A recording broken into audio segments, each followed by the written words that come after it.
সুদ আমাদের সমাজ ব্যবস্থার একটি মারাত্মক রোগ।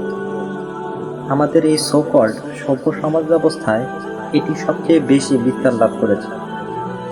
এতে করে ধনিক শ্রেণী আরও ধনী হচ্ছে, তাদের সম্মান বৃদ্ধি পাচ্ছে। সম্মান না দিয়েই বা কী করবেন? সম্মান না করলে তো আপনাকে সে অর্থ দিয়ে কোনো সাহায্য করবে না, কখনোই না।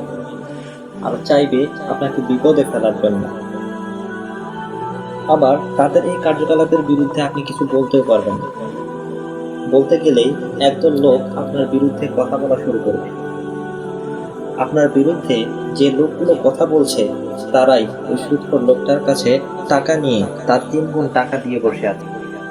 মোট কথা, যে সুদখোর দিনের পর দিন গরিব মানুষের কাছ থেকে সুদের টাকা নিয়ে গরিবকে চুষে খাচ্ছে, এই গরিব শ্রেণীর লোকেরাই আবার সুদখোরের গুণগান করে। এই আমাদের সমাজ ব্যবস্থা।